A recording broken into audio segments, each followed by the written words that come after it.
Salut les amis, c'est Chris, très heureux de vous retrouver sur ma chaîne. Beaucoup de gens utilisent Firefox en pensant être protégés, open source, bonne réputation, respect de la vie privée en théorie. Mais en pratique, Firefox ne protège pas réellement ta confidentialité par défaut. Si tu l'installes et que tu l'utilises sans rien toucher, ton navigateur continue d'envoyer des données, pas des données spectaculaires, mais suffisamment pour dresser un profil technique. Le problème, c'est que ces réglages ne sont jamais visibles dans les menus classiques. Ils sont cachés derrière une commande interne que 99% des utilisateurs n'ouvrent jamais. Et quand tu y accèdes, Firefox affiche lui-même un avertissement parce que ces options touchent directement au cœur du navigateur. Dans cette vidéo, je vais te montrer ces réglages cachés et comment les modifier sans casser Firefox. Et en bonus, à la fin de la vidéo, je te présenterai deux extensions que je ne montre jamais d'habitude. Ce ne sont pas Privacy Badger et ce n'est pas Decentralize, mais des plugins complémentaires beaucoup plus discrets qui permettent de bloquer des formes de tracking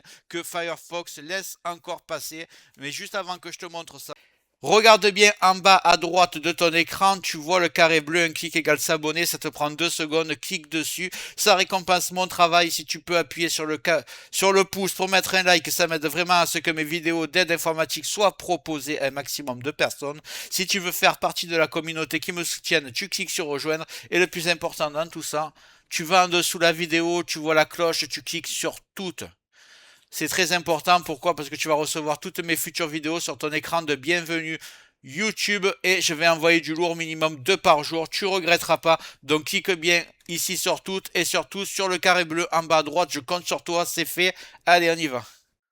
Firefox est souvent présenté comme un navigateur respectueux de la vie privée. Ce n'est pas faux, mais ce n'est pas totalement vrai non plus. Par défaut, Firefox reste un navigateur grand public. Il collecte encore certaines données techniques, il autorise des comportements réseau discrets et il laisse passer des mécanismes de suivi que l'utilisateur ne voit pas. Rien de dangereux, rien d'illégal, mais rien de réellement privé non plus. Le problème, c'est que ces éléments ne sont pas visibles dans les réglages classiques, même en fouillant dans les menus, tu n'as accès qu'à une partie des options. Les vrais réglages liés à la confidentialité sont cachés ailleurs dans une zone interne que presque personne n'ouvre. Et c'est exactement ce que je vais te montrer.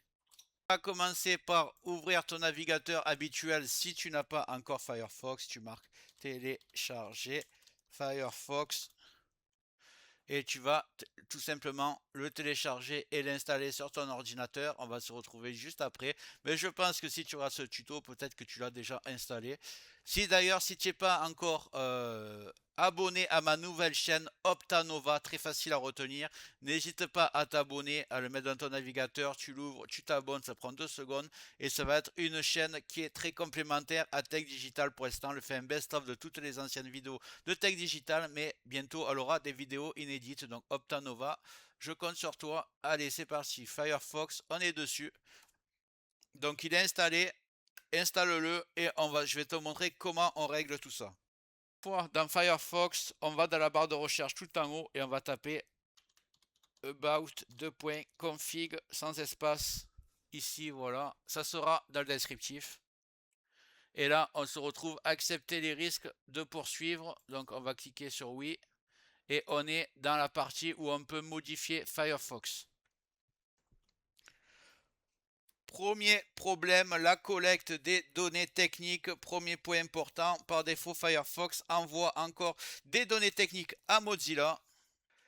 Ce sont des informations liées aux performances, à la stabilité, à l'utilisation générale du navigateur. Ce n'est pas de l'espionnage, mais ce n'est pas de la confidentialité non plus. On corrige ça directement. Une fois dans About Config, vous allez avoir ici à peu près marqué afficher tout. Donc vous cliquez dessus et vous allez avoir toutes ces lignes de commande.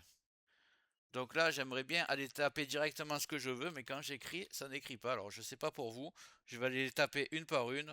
Donc la première, c'est Télé Toolkit. Donc c'est par ordre alphabétique. On va descendre, on va la chercher. Alors, Toolkit, télémétrie. On va remonter.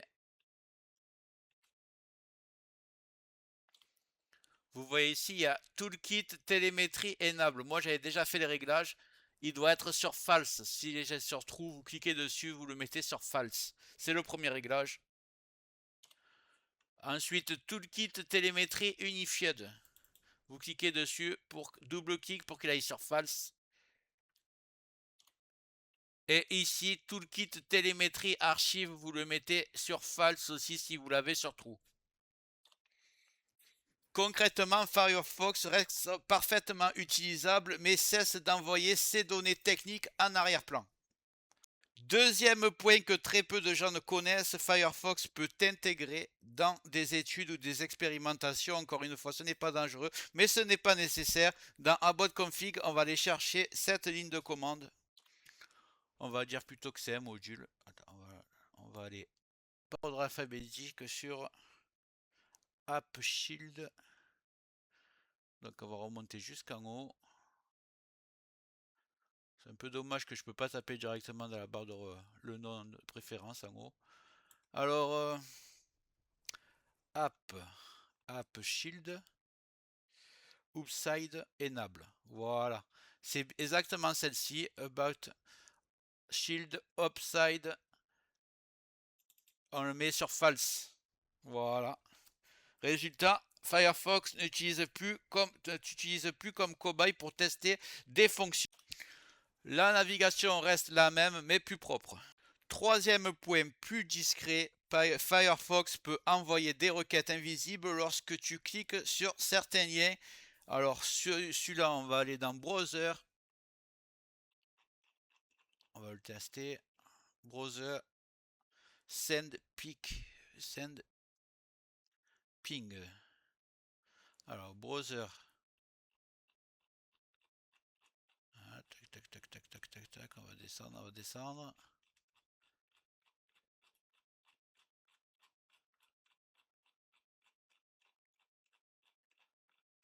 Si j'arrive à le trouver, il doit être par là. Session, send, ping. Le voilà. Moi, je l'avais déjà enlevé. Donc vous, si vous êtes sur true, vous le mettez sur false. Si tu n'utilises pas de VPN, ce réglage est optionnel. Si tu en utilises un, il est fortement recommandé. À ce stade, il y a un point très important à préciser, tu n'es pas obligé d'appliquer tous ces réglages. Firefox fonctionne très bien sans, mais si tu veux réduire réellement les traces, comprendre ce que ton navigateur fait en arrière-plan et reprendre un minimum de contrôle, ces modifications ont du sens, elles sont simples, réversibles et n'impactent pas sur la stabilité du navigateur. Ces réglages posent la base, mais aujourd'hui, le tracking ne passe plus seulement par le navigateur lui-même pour bloquer certaines formes de suivi moderne. Firefox a besoin de renforts. Et justement, pour finir cette vidéo, je vais te montrer 3 extensions essentielles, dont 2 que je ne montre jamais d'habitude et qui sont parfaitement complémentaires au réglage qu'on vient de faire. C'est parti. Le premier, celui-là dans Firefox, vous le connaissez tous. Vous allez mettre uBlock Origin. Il faut absolument un bloqueur de publicité. Donc moi j'ai Adblock Plus aussi, il marche très bien. Vous choisissez celui que vous voulez, vous cliquez dessus. Et ensuite vous mettez télécharger uBlock Origin. Il va s'intégrer ici en haut à droite. Et cliquez bien après sur module pour le cocher ici et le voir apparaître en haut à droite de votre champ de recherche ici. Le deuxième s'appelle Local CDN. On va l'écrire ici. Local CDN Firefox. Voilà, il est ici, il est super bien noté. Donc vous faites ajouter à Firefox. Il va se mettre automatiquement. Là, j'ai marqué autoriser, ajouter. Là, on voit la page de l'éditeur. Épingler, voilà, je l'épingle et je vois qu'il tourne très bien à partir de maintenant. Cette extension remplace les connexions vers des CDN externes par des versions locales. Résultat, moins de requêtes vers Google, Cloudflare et d'autres services tiers sans casser les sites. La troisième que je vais te présenter s'appelle Canvas Blocker. Elle protège contre le fingerprinting avancé, une technique qui permet d'identifier ton navigateur même sans cookies. C'est exactement le genre de tracking que Firefox ne bloque pas totalement seul. On va taper Canvas Blocker. Vous inquiétez pas, ça sera tout marqué dans le descriptif. Je ne sais pas au niveau de la grosseur des textes si vous arrivez bien à lire. Normalement ici oui. Donc voilà, vous allez cliquer dessus et vous allez faire ajouter à Firefox. Voilà, épingler, oui. Et voilà, j'ai les 3 extensions qu'il me faut et qui va me protéger encore plus ma vie privée. Avec ces réglages dans About Config et ces extensions, Firefox passe d'un navigateur correct à un navigateur réellement orienté confidentialité. Rien d'extrême, rien de dangereux, juste des choix conscients. Firefox n'est pas un mauvais navigateur, mais par défaut, il ne protège pas autant qu'on le pense. La confidentialité ne dépend pas du nom du navigateur, mais de sa configuration. Si cette vidéo t'a plu, n'hésite pas à me mettre un like, à me mettre un commentaire. Tu me dis aussi les logiciels que tu voudrais que je teste, j'y jette un oeil. Si je trouve ça intéressant, je les présenterai sur ma chaîne. N'hésite pas, si tu n'es pas encore abonné à Optanova, à aller dessus et tu cliques sur t'abonner pour avoir des vidéos inédites dans les prochaines semaines. Et avant de partir, voilà, j'espère que cette vidéo t'a plu. Si c'est le cas, mets un like, un commentaire, clique bien sur le carré bleu en bas à droite pour t'abonner, règle les notifications sur toutes pour tout recevoir, parce que je vais envoyer beaucoup de vidéos dans les prochains jours. Je pense que ça va te plaire, tu ne regretteras pas. Donc abonne-toi et je te dis à bientôt sur Tech Accessible.